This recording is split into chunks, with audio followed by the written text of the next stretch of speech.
Welcome to Fly Nubian Money, where we help you master your mindset and maximize your money. I am Laura Lala Key, international real estate agent, and today we're tackling a powerful story about a workplace discrimination. In reality, many Black women face, but we are not getting it together today, so let's just really. In reality, many Black women face discrimination. But how do we feel empowered to stand up to this challenge? Brandie Falice, a Black single mother, has filed a discrimination lawsuit against PNC Bank, claiming she was denied a promotion because of her race and status as a single mother. While PNC denies the allegations, this case brings attention to the larger issue of bias against Black women in the workplace. And we are here today to discuss this issue in depth, uncover the systematic problems behind it, and find solutions to empower women in similar situations. But before we dive in, let's take a look at some key statistics that highlight the reality that Black single mothers face. And then we're actually going to watch the video, but check out these stats. Now, I feel like I've known this so daggone long that this is emblazed in my brain. Black women are paid 64 cents for every dollar earned by white, non-Hispanic men, according to the Center of American Progress. That is ridiculous. Only 3% of Black women hold executive or senior level positions in corporate America, while they make up over 7% of the U.S. population. Single Black mothers are twice as likely to live below the poverty line compared to single white mothers, even when working full-time jobs. And according to the 2023 Glassdoor survey, 42% of Black women reportedly experiencing discrimination or bias in hiring or promotion. 42%. 42%. Let me say it again. 42%. That is astronomical. So joining me today are my beautiful queens. We have Marlo Layson, TV film producer, and we have Tiara Williams, our producer and actress, and the one that does all the things.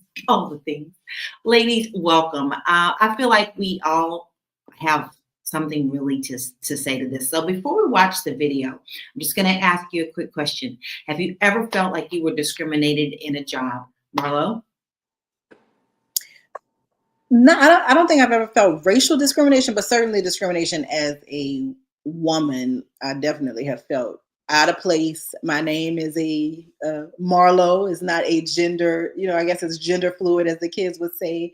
So I can't tell you the number of emails or in-person meetings I've had, and people have been like, hey, could you let Marlo know I'm here? And I'm like, I'm Marlo. And they're like, oh, I thought you were a guy, or I'm here to see this guy, Marlo. Do you know who that is? Can you point me to him? And I'm like, it's me. Welcome to my world. So yeah, I definitely have felt gender-based discrimination, race not so much, but that doesn't mean I haven't experienced it. I'm so fabulous I wasn't paying attention. Just see, there you go. How about you, Tiara? Yes. I've definitely experienced, I think, both of those things, being a woman and also being a Black woman. You said quick, so I won't tell a story, but I definitely I've been told that I had to take my braids out when I was just trying to be a server in New Orleans in the French Quarter. It's like, it's too urban. I've been told, I don't know, like some money came up short at a hotel, also in the French Quarter, and they were like, who stole it? I was like, not me. Oh my So, it's just all kinds of, little things that it's just like, I don't steal. I don't know. Yeah. So the answer is yes. Okay. And my answer is yes also, so much so that I took a job to the EOC and won. So before we move on, and we are going to tell our stories, because I think our stories help enlighten others and help them overcome things as well. Let's watch the video of this young lady telling her story. It was very disrespectful, and I questioned my worth altogether because of that. Brandy Feliz started her banking career with PNC Bank back in 2018. She says because she's a natural leader, managers put her on the fast track to management, and she landed a role just under the manager in a matter of months. And so I got that role within the first year. And I was actually promoted on my birthday in 2019. Then COVID hit, and she says PNC closed some branches, which shifted some positions. Brandy says she kept moving up and became an assistant branch manager in 2022. That same year, she applied for a manager position at a branch in Peachtree Corners. In her discrimination lawsuit, Brandy says the regional manager who interviewed her for the position told her she wouldn't be a good fit because most of the customers are white, and she's a single mother who wouldn't be able to work weekend events. I felt discouraged, and I felt that the time that I spent with this company and my efforts to reach my goals in that space were shot down because of something that I love about myself. It does feel like you're judged and you're not as worthy as other people. A spokesperson for PNC Bank says, "We believe Ms. Felice was treated fairly and consistent with our company values, policies, and practices. PNC does not tolerate discrimination or retaliation, and we look forward to presenting the facts in court."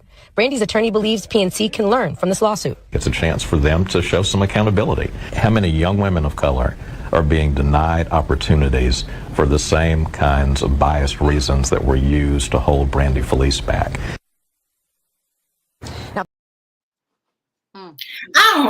I believe her wholeheartedly. She seems like such a sweet soul, and she's still also, you can tell this really is deeply hurting her.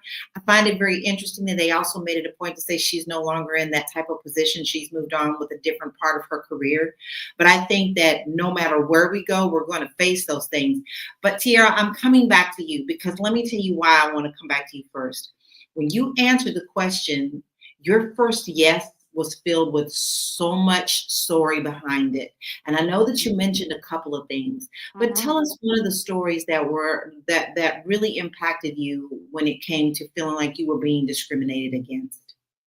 Well, I mean, I chose something from the beginning. I mean, I say that from the beginning because I remember those being those first couple of years of me trying to have a job and work while I was in college. But I also work in a very racist industry. I work in Hollywood. There's no, baby, you don't get no more discriminatory around here than to work in Hollywood. So, there has been situations that I've been up for as an actress, as a producer, that I have not gotten because, I won't say it was because of my race or my gender, but I'm saying like the other person may have not been as qualified as I was, or maybe there was like relationships is a little bit of everything here. So, I can't for sure say because there's a bit of a gaslighting that goes on around here where people won't blatantly say it. Like in the South, I used to know, like the little white lady was like, "Listen here, we just gotta have you make sure that your hair's a little too urban for us, and like can you take it out and make it a little softer?" And or like I've definitely had to deal with that. I went home and I was like, yeah, I could do that. And then I got home, I was like, but I don't want to take my braids out. Like I'm not. This is part of who I am. I wear braids. I've always worn braids. And so, I didn't go back to that job. I was like, nah, I don't need it.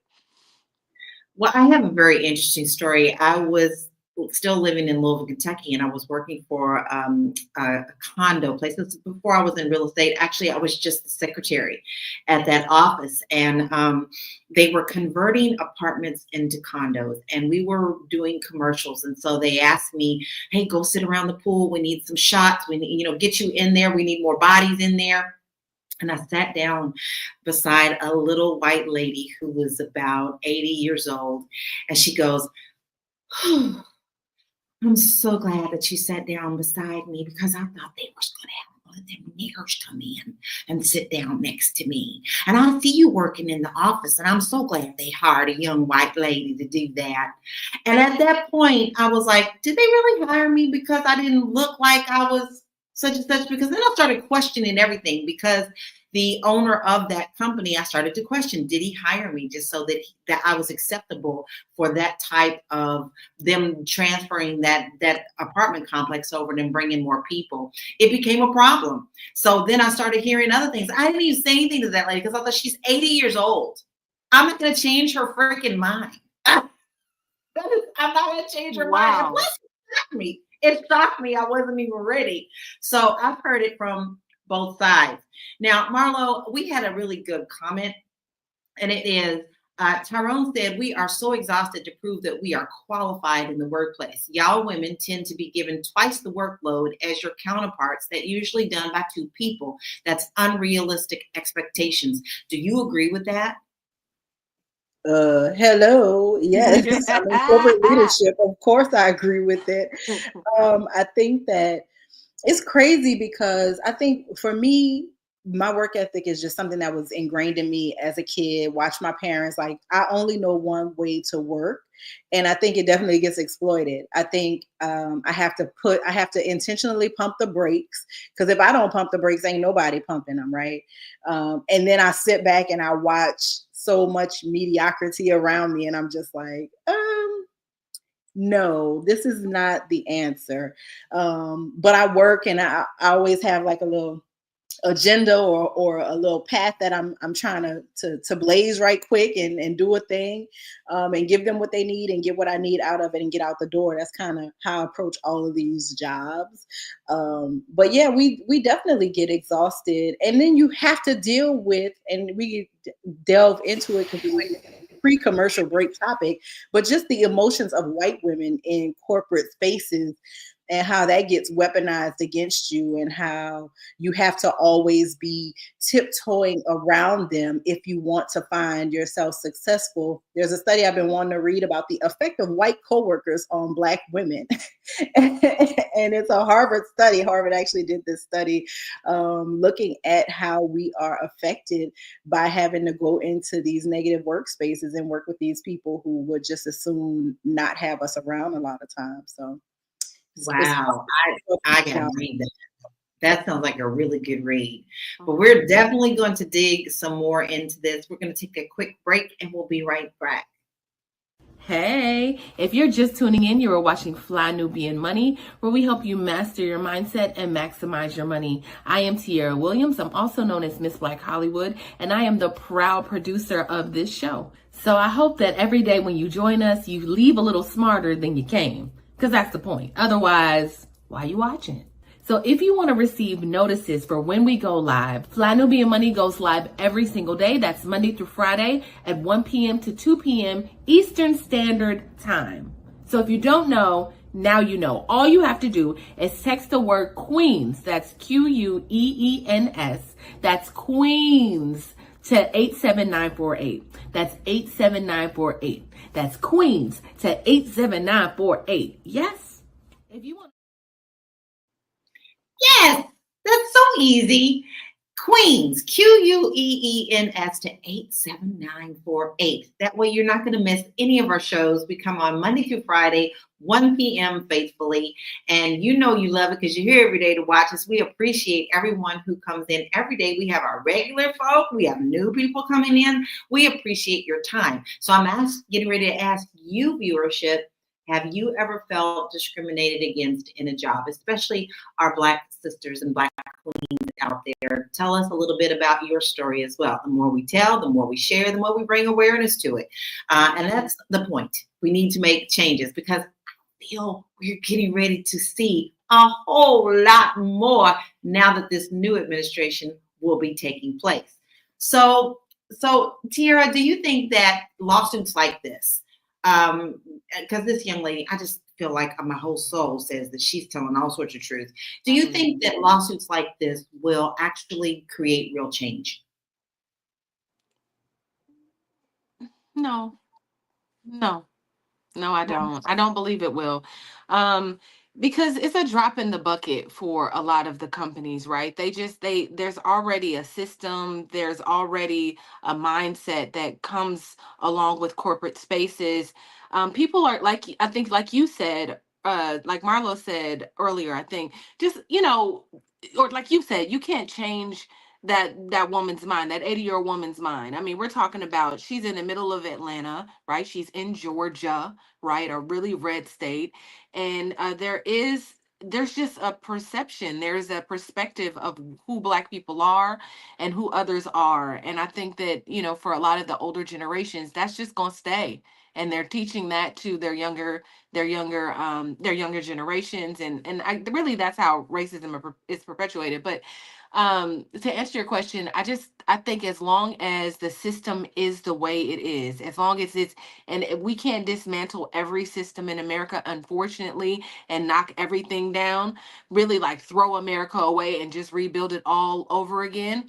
If we don't do that in every single way, in Hollywood, in politics, in music industry, and just everything that you can think of, there's racism, there's a structure, like there's an underbelly of oppression. And I just don't think that I mean, they might look at it, but I mean, this is if PNC is forced to pay this young lady, right? Because they're going to fight. They're going to show up and present the facts, like they said, and hopefully they can wiggle their way out of it on technicality. Well, we didn't technically say this, or that's not what happened because we didn't say that. She made that up. She got to prove that they said that to her. So those are my Yeah, thoughts. and even if they do, they always have when they feel like they're going to lose, they're always going to pull out and be like, let's just settle. Mm-hmm. So this doesn't really like look bad on us because, hey, because they have that kind of money.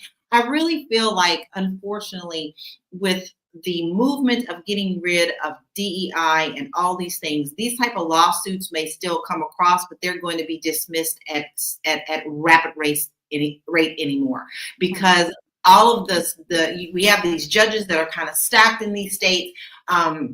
It's not just the Supreme Court, even though if you take it to the Supreme Court, that's stacked as well. I think DEI is going to do its job and do its job well.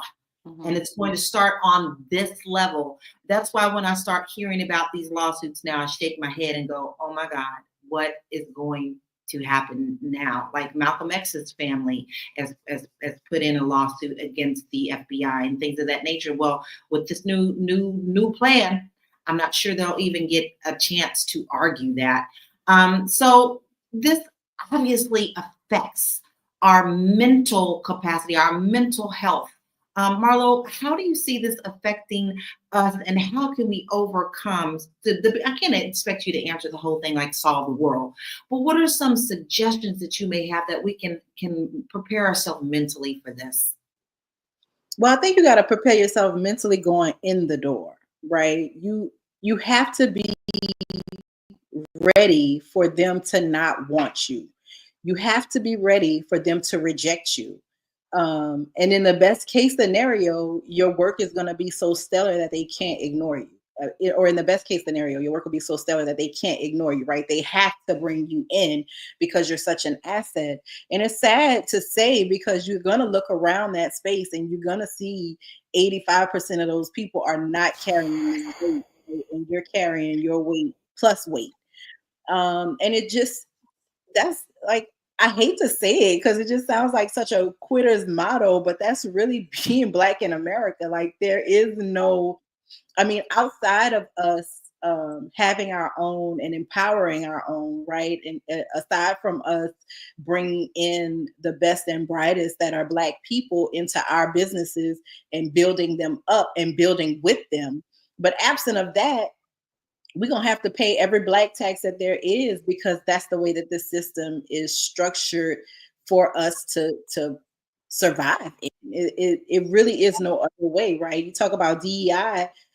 We had affirmative action for years. They kept telling the lie that affirmative action was for us, but more white women were put in leadership positions, executive roles, VP roles, CEO roles. It really was beneficial to white women, right? And so then we bring in DEI because people realize that it's not working. So now we need the inclusion and the equity and the diversity, right? We need all the things.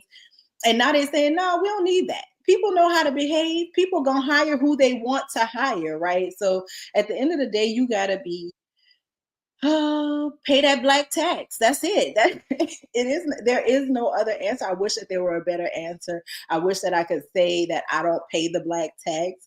But I definitely pay it every single day that I go to work, and I watch mediocrity be praised. And I see all the little things that I do behind the scenes to make mediocre shine, and I don't the boost because they don't know what I am. So, it is what it is, y'all.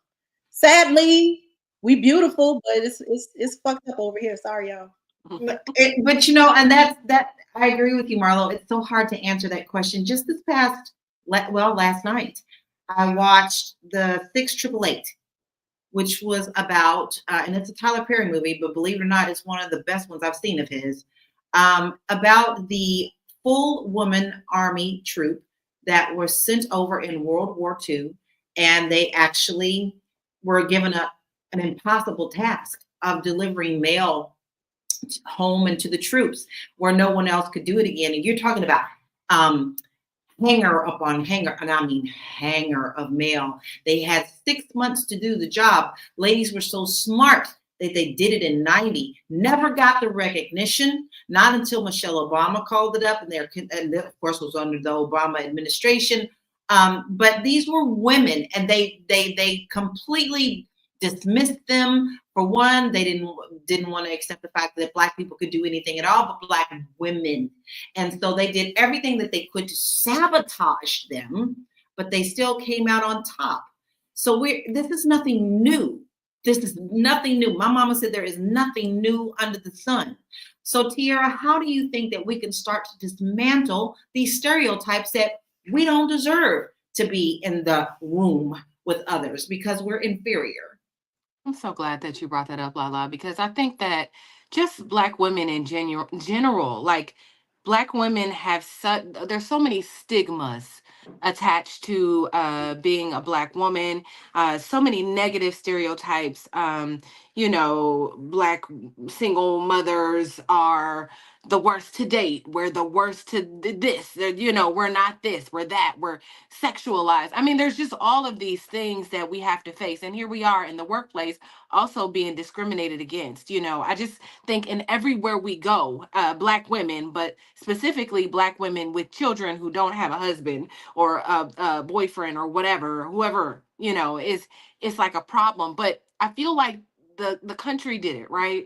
Our America divided the Black family, and now we want to beat on and punch down on the Black woman for being a single Black woman, right? Like, no matter how hard she's working to advance, this young lady, we saw her, right, say like, I worked hard. I was promoted. She did all the things. She checked all the boxes. But then when it was time for her to get, I guess the big one, I don't know, like somebody was like, oh, she doesn't deserve that. There's just something about, and I don't think it's anything that Black women do to deserve people saying that they're unworthy. I don't know what it is about us. I'm sorry. I don't know what it is about us that people just despise. Like you said, maybe it's the excellence. Maybe it's the way we show up. Maybe it's the way we, I'm not sure. It's all of it. It is all of it. All of the totality of everything but the struggle.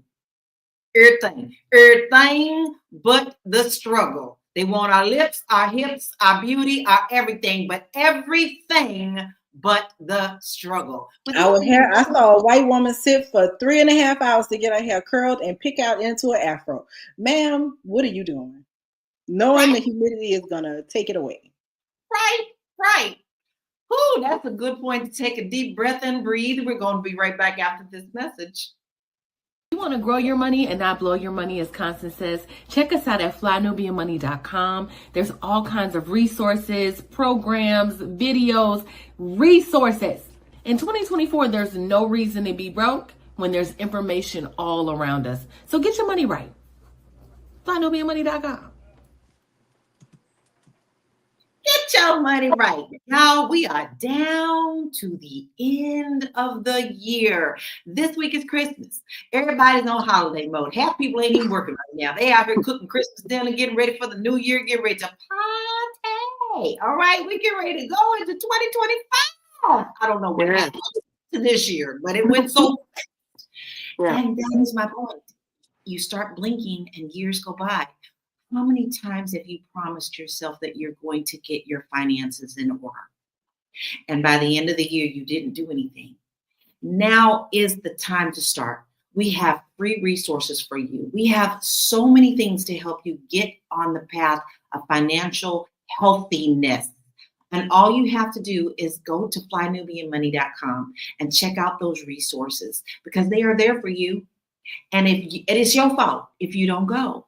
So you can't say that she wasn't trying to get help, because we got this website right there for you to go to check out. So make sure you do that today. Get started now. Don't wait till January 1. You can still party and have fun, but still start looking at how you want to change your financial path in 2025. FlyNubianMoney.com. So, Marlo, what advice would you give to someone questioning their worth at work? That's kind of hard, because my first reaction is always look inward, right? Are you always bringing your best, right? There's days I don't feel like it, I don't want to be there, but my work is always going to be stellar, because that's a direct reflection of me. When I put a story out, that story is attached to my name, right? When I put out a documentary, that is attached directly to me and my name. So it matters to me what people see that is attached to me. So I think you need to care about that. I think that you need to be studying what it is that you do, right? Like, obviously my full-time job, I'm a journalist, but behind the scenes, I deal with a lot of analytics and a lot of data, and reading the data and what is the data saying about the work and the audience and all that stuff. Little humble brag time. My team, which is a low market because of where we are, my team has the highest search engine optimization. So in terms of the way that we prepare and write our stories, and this is something that I will take personal responsibility for, because everybody hated me when I was saying no story hits the internet without Marlo's stank on it. But it's worked, and now we are about 57% of our stories get found through organic search, whereas the rest of the company is about 37%. So that's nationally, right? They're lagging behind us by something almost 20%. And that's because of something that I took the time to do as I was studying as an experiment. So don't be afraid for people to not like you. Don't be afraid for people to feel like you're gatekeeping, especially if the ends justify the means. And in that case, it certainly did, right? It is certainly good for us that is a kind of small, obscure news station to be above Pix 11 in New York City and WGN in Chicago and KTLA in Los Angeles, right? For us to have this easy way of people finding our content is very important. So I think be great. That's all I could tell you, is be great. Whatever it is that you do, study. Whatever watch, right? When I was in sports, I watched Sports Center. There's nothing greater than ESPN in terms of sports. So I was watching ESPN. I was watching the NFL when I was in that world, so that I could try to put my work up there, right? I'm always trying to get my work elevated and not just being on the bottom floor of where I am. So just work hard, man. Work hard, be diligent, and you're not always going to get the praise, but if you know you did it, hold it for yourself, because then you can sell that. You see what I'm saying? I'm going to sell that 27% that we were over for other people who need that work. So know what you know, and don't let anybody take that from you. That's all I got. I think that this also creates paths for us to create and betterment for ourselves. Not only, you can always take those skills, create you a side hustle very easily. With her experience, she could be teaching people how to go into banking. She could be teaching people how to save money. She could be doing something on the side. When you don't get your accolades at the 9 to 5, you take those accolades and what you have learned to help uplift others and to better yourself. My story that happened to me was in Denver, and I worked for a company for 5 years. It was a small company. I cannot say any names because of the lawsuit. But I worked for them for 5 years. They kept promising me to build me up to that. When it was a small company, it was only like 5 or 6 of us. And once the other person who was ahead of me, my boss, they said, whenever she left, that would be my job. At that time, I knew more than her. I was always teaching her new things for her position. She took that and she was ready to move on. But they ended up firing her for some crazy reason. And I don't know what that was. But then I was ready for my position, right? At that time, they decided they were going to bring the owner's wife back into the job. Then she was going to take that position of my supervisor. And to top it off, she decided that my job was no longer needed because she wanted her best friend to be her assistant. And so because of that, I was the only Black person in the office. I felt like y'all did that on purpose. Y'all purposely did that on purpose. And because I couldn't get them any other way, I decided I was going to take them for the lawsuit. And I won because they said, you did nothing but give this woman glowing reviews. You just gave her another raise. And I mean, I would get good raises. And then all of a sudden I became a bad employee. Something didn't work out. So you have to know when to step in and not let someone walk all over your power. You have to know when you have the keys to move them forward and prove someone wrong, and know that you can step into, no, this isn't right. And I'm going to make you recognize the fact that I know what you did. So I'm going to ask you, Tiara, what is one experience that taught you the importance of your self-worth? One experience that taught me my self-worth was understanding, one experience. That's so great, Lala, because I really.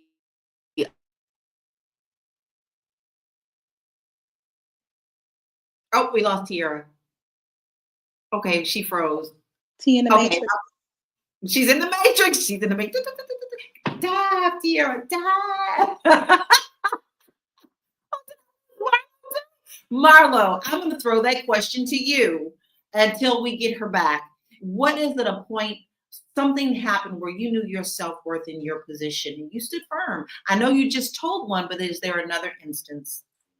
Yeah, I was working at a TV station. I was working in sports, and we had new leadership to come in. And it was so funny because I guess I have had a racist experience as I'm telling this story, right? So I get my brother does music. I get my brother to do the intro, like my theme music for my pregame show. And we're in New Orleans. If anybody knows about New Orleans, music is the lifeblood of everything. So the theme was kind of like New Orleans marching band, right? Like a Black marching band. That was kind of the theme. Upbeat, a lot of drums, a lot of boom, womp, womp. And basically the boss was like, you got any good music?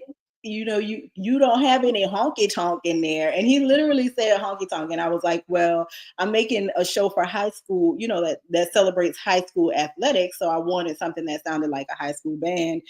And he was not happy with my music choice. And I heard jigaboo music a couple of times in the production truck, and I would say, bump that jigaboo music louder. And so for me, it was about standing my ground. I knew what the product deserved. I knew the audience that we were serving. I know who was majority watching it. And so having my musical taste reflect my show was very important to me. And I think stand your ground. Can they fire you for it? Or maybe you should be ready to be fired, right? Maybe you should be ready to stand up. You know, I was raised by grandparents who said, stand for something or you fall for anything. And I think that you have to stand your ground when you're in these situations. Otherwise, people will roll over you. We always talk about that's how you get the shirts, you know, the Black kid with the monkey on the shirt, right? Because the Black person that's in the room is afraid to say, maybe we switch, right? Maybe the little girl wear the monkey shirt and maybe the little boy wear the teddy bear shirt. If you're afraid to stand up in ways like that, then you're going to get steamrolled in these situations, because them folks ain't here to love you. They just, you know, they work with blinders on. And I'm not saying that everybody is bad. I know some really nice folks, you know, I know some good ones. But I think that people also live with blinders on. And if that information won't harm you when it's presented to the public, then you don't see how it could harm anyone. It seems harmless to you. So steadfast, people, steadfast. And I think that they definitely have their white tears. You know, you said we have to, sometimes we feel like we're dancing on eggshells because, you know, God forbid if we make them upset, I might lose my job, you know, and that should never be, period. I mean, your experience, your professionalism should always be looked at first, but we're not stupid. We're also not stupid. We know that we always have to be 4 times better than what they expect. And that's where the money disparity comes in, because they expect you to do 4 or 5 different jobs, but they don't want to pay you for those 4 or 5 different jobs. Now, Tiara, we lost you, and I want to bring you back to your story before we go to break. So can you please continue with your story? Oh, what I was just gonna say was, I mean, thankfully, I've been in this creative space for quite some time. I've been in Hollywood for almost 20 years, and so I haven't had a lot of corporate situations. I definitely have had to work for the networks and the studios and all of that. But I guess a story. It's really just like a story of belief, like belief in yourself. So I remember as a journalist, I was interviewing Minister Louis Farrakhan. And I walked in and I had all this thing. I said, you know what, people, if you know Minister Farrakhan, you know that he is very long-winded. You can ask him one question and your whole 8 minutes will be taken up with that one question. So I was like, how can I do this a little different?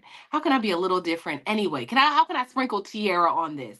So instead I said, what if I did like rapid fire, like fun, like the man behind the ministry kind of thing, because we have no idea who this man is, right? And so I put together this whole segment and I went to the church. I went to the venue, and when I got there, I remember I was like getting ready, and one of the guys from NOI came in and said, "Oh, okay, so you're interviewing the minister, huh?" I said, "Yeah, yeah." He said, "What you gonna do?" I said, "Well, I'm gonna ask him." I told him my plans. He was like, "Yeah, he won't like that." I said, he was like, "Yeah, he won't like that. You know, the minister is very serious, man. He won't like that." And he walked away, and I was like, okay, right? So then I had to really just like go into Tiara. I was just like, listen, you know who you are. You know who you are as a person. You know who you are as a journalist. Believe in your gifts. Believe that this man is going to, just be confident, be secure in who you are. And I just was like, well, I'm gonna bet on me this time, right? I didn't switch it up. I did exactly what I thought. And at the end of the interview, he was like, I just love this. Like, you just came in here and did this a whole nother way. Listen, young lady, you gonna go far. I just think you are so great. And he went on and on for like 2 or 3 minutes. And I remember looking over at the guy and I was like, did you guys get this on camera? You can actually watch that. You can watch that interview on YouTube. As a matter of fact, just put in the men behind the ministry, Louis Farrakhan, in my name. But it was so fun, and I was so young. And I didn't, I can't say, I was nervous and all the things. So I just say, I say that even in corporate spaces, I use that story to just like help everyone navigate, even in corporate spaces, wherever you are, show up. Show up as yourself. Don't let these people tell you who you are and who you're not, no matter what. And so I took that into corporate spaces. I would sit in Universal when I was writing my screenplay, and they would tell me that they wanted one of the characters to be gay. I don't want one of the characters to be gay. I don't want that. Okay. It just gave me a confidence to when I get in other places, I can show up as me and just stand on it, and everybody in the room respects it. And see, that's a powerful story. You stood on you. You knew what was right. And I think that is important to hear, because sometimes we question our own selves. When they question us, sometimes we question our own selves, and it shakes our faith.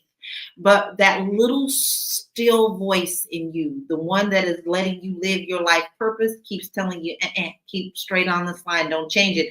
And the minute that you do change it, you find out, I should have never done that. Or it goes a totally different way that you knew that you weren't supposed to take that foot off that path. So I am proud of you. I am so proud of you, and I'm so excited for you on that. And now I am going to go look that up. But we're going to have a quick break, and we'll be right back.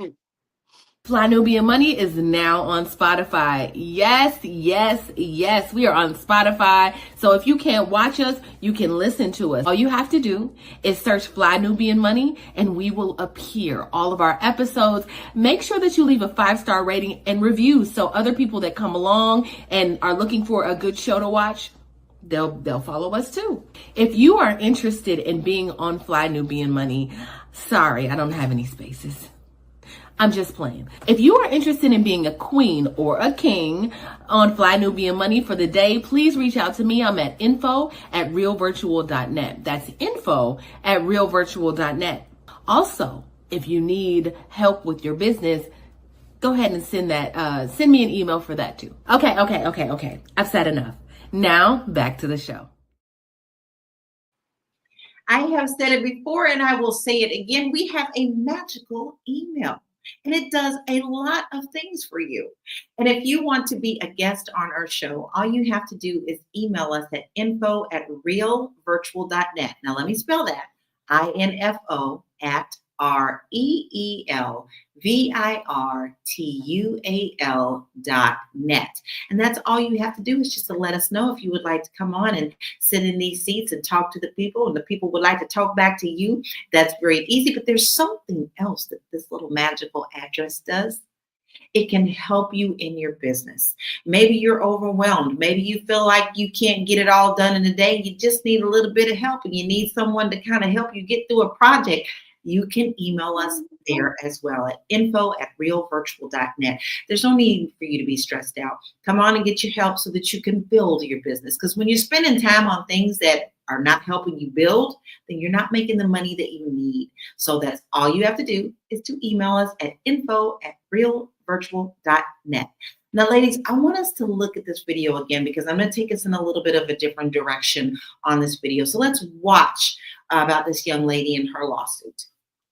It was very disrespectful, and I questioned my worth altogether because of that. Brandy Feliz started her banking career with PNC Bank back in 2018. She says because she's a natural leader, managers put her on the fast track to management, and she landed a role just under the manager in a matter of months. And so I got that role within the first year. And I was actually promoted on my birthday in 2019. Then COVID hit, and she says PNC closed some branches, which shifted some positions. Brandy says she kept moving up and became an assistant branch manager in 2022. That same year, she applied for a manager position at a branch in Peachtree Corners. In her discrimination lawsuit, Brandy says the regional manager who interviewed her for the position told her she wouldn't be a good fit because most of the customers are white, and she's a single mother who wouldn't be able to work weekend events. I felt discouraged, and I felt that the time that I spent with this company and my efforts to reach my goals in that space were shot down because of something that I love about myself. It does feel like you're judged and you're not as worthy as other people. A spokesperson for PNC Bank says, "We believe Ms. Felice was treated fairly and consistent with our company values, policies, and practices. PNC does not tolerate discrimination or retaliation, and we look forward to presenting the facts in court."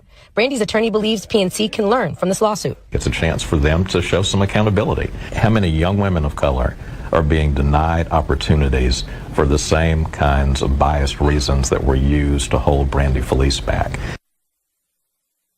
Now, Brandy has... Her attorney has a really good question. So, Marlo, how can workplaces create policies to eliminate biases against single mothers? I think they already have them. I think that they're already not supposed to be discriminating against anybody.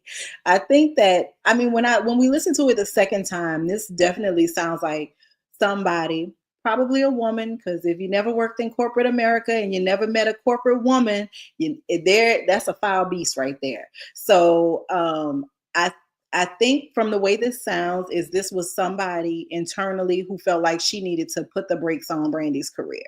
She moved really quickly, right? She had been taken under another manager's wing and kind of learned the ropes. It's a bank. So saying that you can't be there for the weekend events, how many weekend events are there at the bank? You understand what the bank ain't even open all day on the weekend. The bank ain't even open the whole weekend, right? Everybody in a corporate space know that you got to do some hours after the hours. You got to go say hi. You got to go sit at the table at the expensive luncheon. You got like this. That's part of being in a corporate space. And I'm sure she'd already gone through that, right? So this to me really sounds like some lady hate. Sounds like some girl on girl crime going on where somebody feels like they needed to put her in her place. And I think you're going to have that. You're going to have that gatekeeping. People are going to gatekeep the situation. Before I got the position, the person that held the position before I got the executive position, the executive producer position that I hold now, she was trying to gatekeep. But she was a nasty woman. And so essentially I let her be nasty to everybody and I let her make the white women cry at work. And then I went and advocated for the white women. I ended up getting her job. So I feel like this is just an example of how nasty, in my opinion, women can be to one another in the workplace, because some people like to be the only one. And it sounds like this may have even, sorry to say, might have been a Black woman who was actually gatekeeping the position, trying to tell her who she needed to be, right? Trying to tell her, like, because sometimes gatekeeping from us is as bad as gatekeeping from those white folks. You know what I'm saying? Like, we sometimes gatekeep harder because we want to keep that little specialness, right? We want to be the only one at the cocktail party. We want to be the only one at the executive lunch. We want to be the only one, instead of opening that up. So I think I want to know who said it. Brandy, send me a picture. Give me the name. I want to know. Let me see something. She sound like a white woman to me. She sound like maybe like a little older, been in the ranks for a long time. Let's play this game, Marlo. I mean, like, I feel like she's a little older, right? She's been there for a little bit, and she's like, oh, this little Black girl, who she thinks she is. That's Who it. you think you Who is she? are? I don't know who you think you are, but I've been here for a very long time. I know this business, and you're just not what we're looking for. You know what? Now that you say it, this was definitely Becky. Becky did this because she wants to make sure that she can raise her children properly, and being out here in the workforce and on the weekends is not the best way to raise your children. So you know what? You won, Tiara. I'm on the Karen. I'm on Not the white even lady Becky. Karen train. Becky sounds cool. I think it was Karen, and she was. I think it was Karen, and she was Karen like with the trying mullet to. cut. You know what I mean? Like that type of woman that'll sit you down and be like, baby, this is too much. You just doing too much. You so Yeah. ambitious. Look at you being all cute. Girl said, You'll never get married. You'll never get married if you're working all the time, right? You will never get married. So, okay, Tiara, so why do you think Black mothers are often stereotyped in the workplace, like the single Black mothers? Yeah, again, like I was saying earlier, I don't know why people feel the way they do about Black single mothers or Black women, but specifically Black single mothers. I think that let me just talk about the things that absolutely happen for Black single mothers. They have to make things happen. They make miracles happen every day. They're nurturing, they're thoughtful, they can see things because they got children. They can, they can spot things, they can spot holes, they can fix gaps. They like really there is something really special about a Black single woman. I mean, I'm not a single mother, but I am a Black single woman, right? But I know that just as a woman, it's difficult, and so I think those women make something out of nothing, and really they're magic. And so I think somebody watching can be a little envious of that. This lady is like sitting across from her saying, I wonder how she's doing all of this. We gonna need you on the weekends. Are you available on the weekend? You got kids, like it's just trying to, they see the amazingness of her, and is still trying to figure out how she does it, but you can't, it's just, I don't know, like women just got it. Black women just got it. So I don't know why they discriminate. I really don't. I just think it's hate, it's envy. It's, it's like, they want what we got. They be trying to get our lips, they try to get our butt. It's like that same It's energy. generational. They been They just, hating. you know what I'm They saying? was hating on your granny. They was hating on your granny when she was in the kitchen because the master was like biting his fingers, eating that food. They just been mad. They've been mad for a really long time. For a really long time. And you don't even know I mean, why. but they're never happy. But I absolutely love the name that was put in our comment. MAGA Mary is the new one. MAGA Mary. It's perfect. I love that because that is so true. Oh, MAGA Mary. MAGA Mary, that's a good one. We'll take it. So Tiara, do you think mentorship could play a role in leveling the playing field in jobs? Getting a good mentor, maybe even outside of your job that may still be in the industry? Yeah, I mean, if that is I realize, I mean, I left the corporate plantation long ago.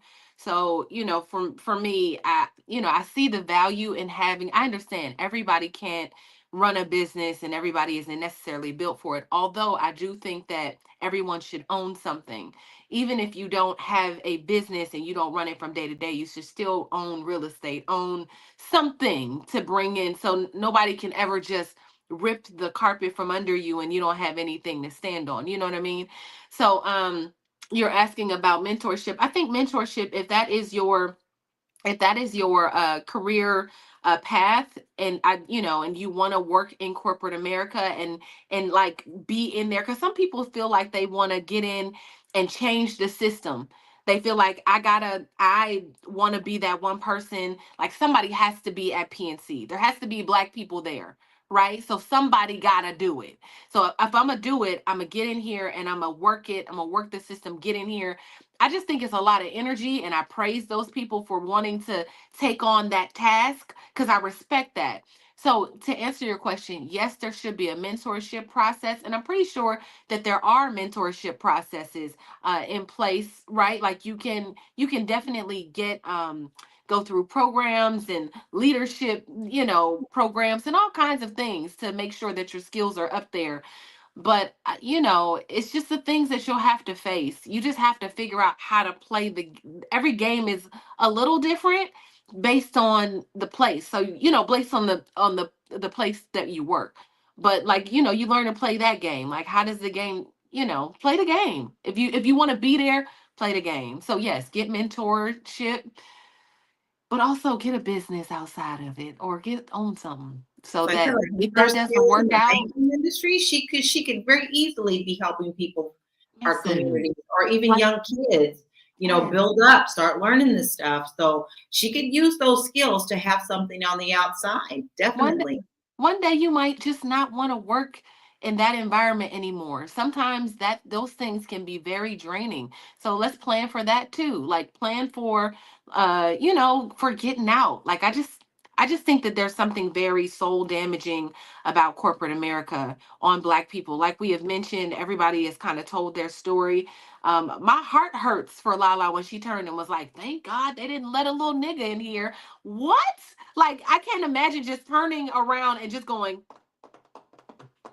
I can't, in my soul, I'd have been like, oh, I got to get the fuck out of here. Like, this is, it's like a Twilight Zone. Like, what?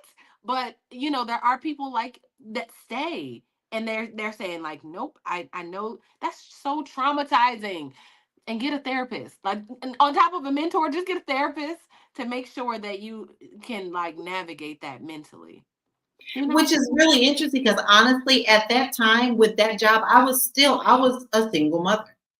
And my thing was, damn, this is my job. Am I like, how am I, what am I, what, I had an apartment that went with it, everything. So if I were to quit, then I would lose the apartment as well as my funds. But everything went downhill from there because my spirit wouldn't allow me to stay. And I just had to step out there on faith and be like, I don't need this apartment. God got me. I got somewhere to be other than here, because after that, it just did not sit with me well. So here's another really good question for all of us to answer. So Marlo, I'm going to start with you. How important is it to you to have our community be a powerful support for us in these type of situations? I think it's crucially important. I think that having friends who work outside the corporate space, having friends that work inside the corporate space is very important because you need somebody to be able to vent to, right? You need somebody who understands the tact. You need somebody who can commiserate, right? And you can just get that release and feel better. I think in terms of mentorship, though, I think it's important for people that are in leadership roles in these corporate spaces. Sometimes the person that needs to be mentored is not going to find you. Sometimes the person that needs to be mentored is going to be afraid to reach out to you for that mentorship. I'm very, very conscious about reaching out to younger people who are part of our new staff, finding what they're good at, helping them lean into that, supporting them when things aren't going their way. And I think that that's very important. I give the same like kind of love and nurturing to them especially young Black people who, if you know anything about news, you move all over the country to go and report this fucking news. Like, you just move, you go where you get hired. That's the rule in news, right? So you may be from DC working in Louisiana, you may be from California working in Chicago, just like all over the place. So I definitely like take them under my wing. I see them the same way that I see my young children who are venturing out into professional spaces, right? So the same love and nurturing and mentorship and advisory that I give to my adult children, I give to the people that I work with. And I think that that's got to be something with Black people. We cannot be afraid to be hanging out at the water cooler 6 Black people. I don't give a damn. We going to be standing here talking, cackling Blackness, and you going to deal with it because we in this space, right? This is a symbiotic relationship. You pay us money, we give you the labor. All bets are off from me. You going to get uptown low. That's who worked for you. That's who you cut the check to the government name, but you get me as me every single time. And I think that we can't be afraid to be ourselves. I think a lot of times people get into corporate spaces and everybody want to play the face game, right? What do you call it? Change your voice, change your face. All of that, don't do it. Don't do it. That is such a weight on you that you don't want, as you are pretending. And this is coming from somebody that started off pretending, y'all. I was pretending in the beginning and I realized it was not benefiting me. It actually was hurting my work because I was suppressing who I was. Once I leaned in, I'm like, this it. This what you get. That's what you get. If you want it, pay for it, but this is it. Something about stepping into that power. Yes. And I think that you have to do that. And I think that Black people in professional spaces, we do have to do better of reaching out to younger people, reaching out to people that are in those lower entry level jobs and helping them to get better, not necessarily to benefit that company, but to benefit themselves, because you know what the walk was like for you. So why you gonna pretend like you don't know what the walk is like for somebody else? That's something that really bothers me. And that's something that I think we can all get better about as Black professionals. I totally agree. Tiara, do you have anything to add to that? I love what Marlo just said. I love all of that. Yeah, I love what she said about like being yourself. If anything, I know that comes along with age, like that whole like settling into self thing. But listen, if our young folk, if I can teach my daughter, I mean, I work on her every day to just be like, I like that she's sassy. I like that sometimes she's not going to take whatever you give her, because when I was younger, I used to be like, it's okay. Like, take whatever, I used to just to be such a people pleaser. So I even think with my own child, I'd be like, listen, be yourself. Do exactly what you want to do. Don't let people just tell you anything, kid. She'd be like, okay, because she's going to get a little older and I just don't want her I want her to be settled into herself already. Maybe she won't have all the things, but at least if she knows Lauren, she can settle in it. And she doesn't have to go through the depression of like trying to pretend and like trying to hold on to trying to please other people, like that whole thing. So I love what you said, and I wish that younger people and all of us could just take that, if nothing else today, take that mantra to just like show up as yourself and don't try to like you're right, code switch and be like, hello, yeah, this is Tiara, I don't want to do that. Yeah, you're right. Baby, I'm cackling. Is the red light on in the studio? Because if not, I'm cackling at my highest pitch. Okay, and you're going to deal with it. Yes. Yeah, 50 was a new pair of shoes for me. New pair of confident shoes. And at 52, my whole world changed. So it was like, I no longer give a damn. But I love that.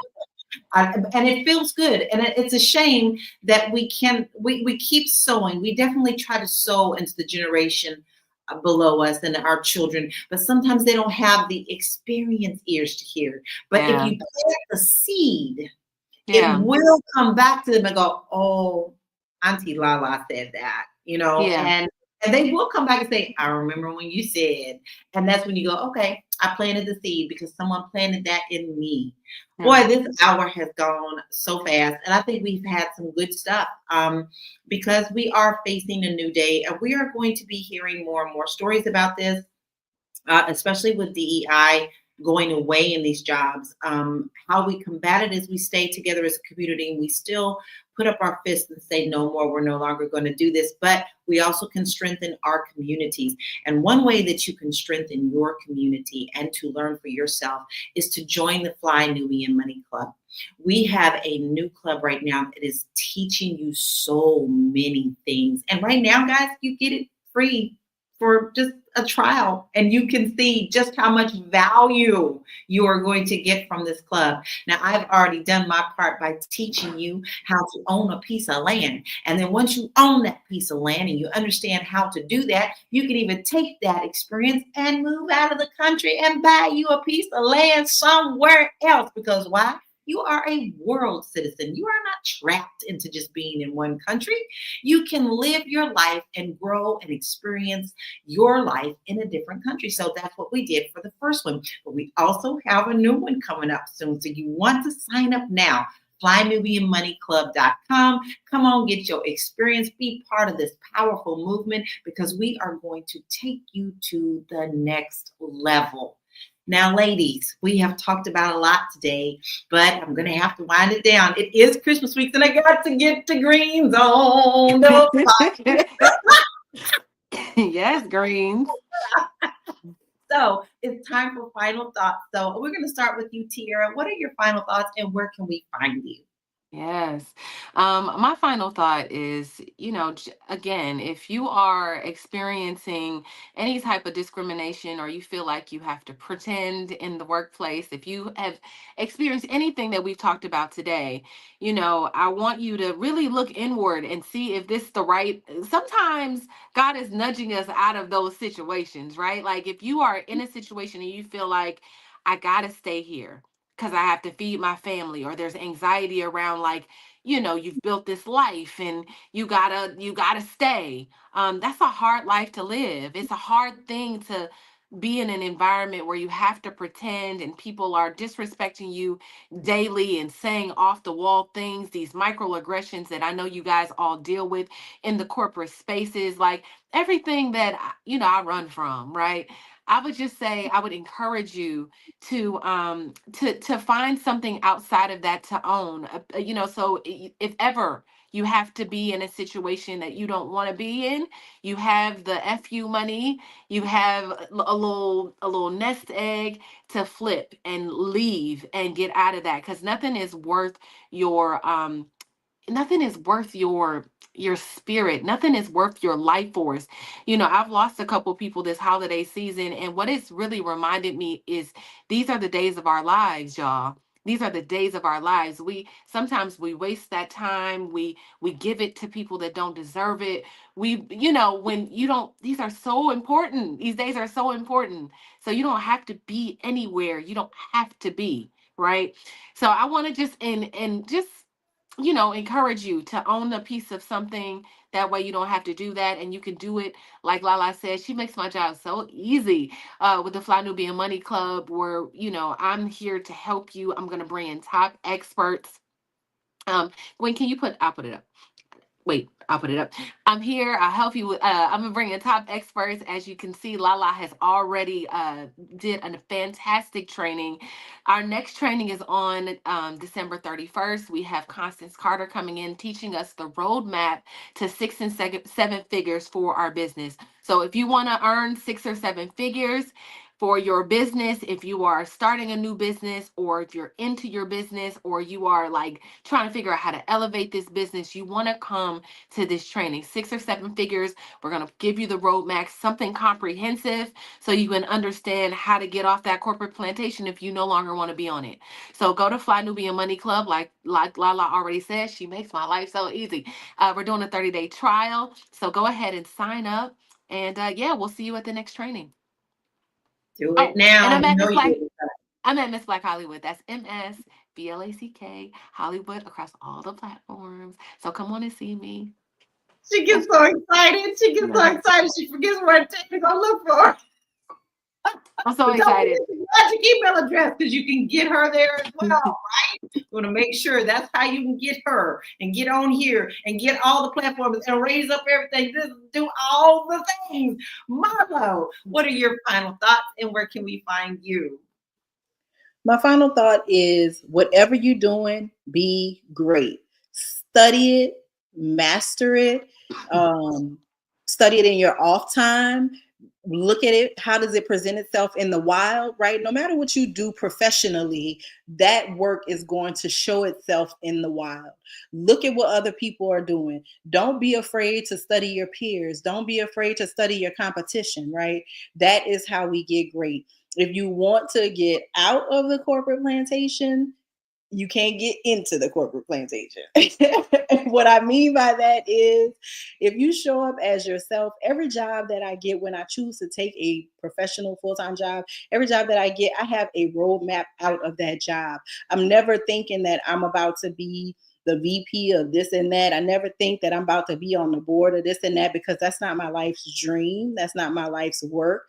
My mantra is to make every space better than I found it. That is the way that I want to leave it. So when I go in, I have an agenda. I know what I want to do. I know the improvements that I need to and want to make. And then I move on, because that's how I roll. I just roll like that. But if you bet on yourself, that's it. Just bet on yourself, because you're the best. You're gonna get the return on the investment, but you gotta make the investment. You're not gonna get a return. 0 don't return 10. That's not how math works. But if you invest in yourself, you will get the best return on your investment in whatever way that is, whether that's physicality, whether that is mentally, whether that is professionally or financially. What you get out of things, what you put into them. If you're looking for me, I create content under my name, the government name you see before you, Marlo Layson. You can Google that and you're going to find some things out in the wild. I'm also, my preferred platform for y'all is Instagram.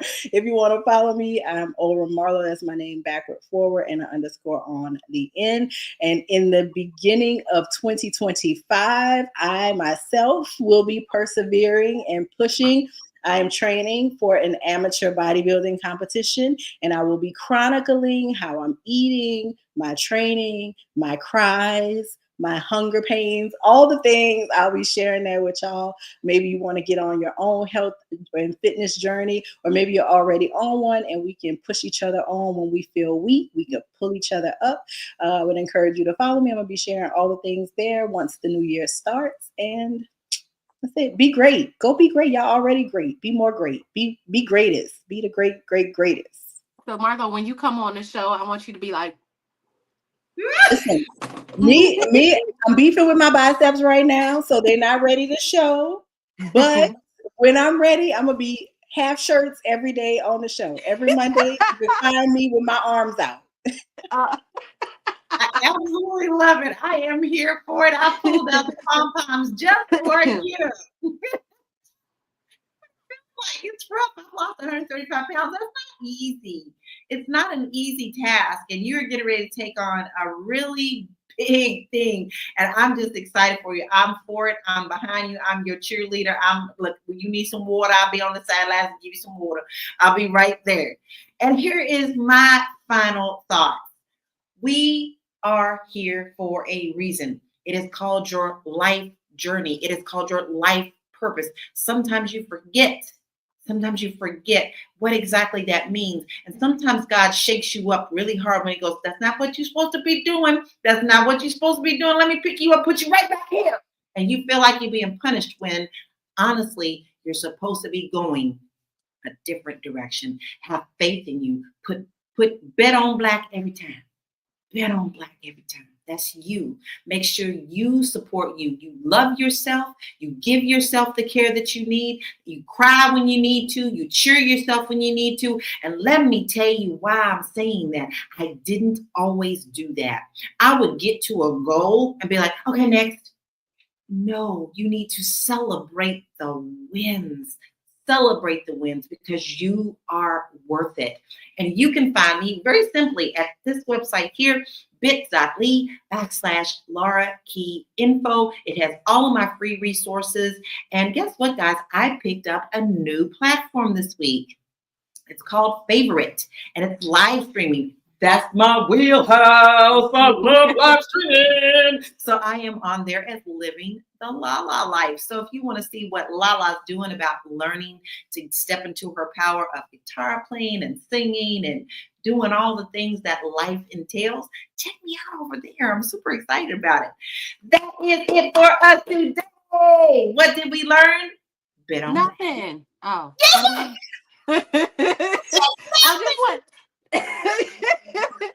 I'm just playing. Go ahead. What did we learn today, Lala? I forgot to tell y'all Merry Christmas, Merry Christmas, Happy New Year, y'all. Enjoy your time with family. It is showing us that we do have the tools to step into our power, whether we create that ourselves or we create it as a community, so that these stories are no longer ones that we have to worry about. It just means us banding together. And with that being said, it is Christmas this week, and we want you to be very blessed with your family. We want you to enjoy this time. Take a few minutes to just be grateful for the things that you've been through, even if they're tough. Sometimes that makes tears leak out of your eyes. Been a rough day for me on that. But guess what? I'm still going to take that path anyway, because there's a lesson and a blessing in everything that you experience and you do. Now, don't forget, you can tune in tomorrow, 1 p.m. We will be here for you, okay? And we're here 5 days a week. And if in 2025, you want to build your business and you want to get in front of the people who are looking for you, then all you need to do is make sure you use that magical email address, info@realvirtual.net. Let us help you up your business by advertising with us. So in the subject line, just put in that you want our ad rates, and we will send them into you. Until then, enjoy your week. Be blessed. We love you. Peace out. Bye.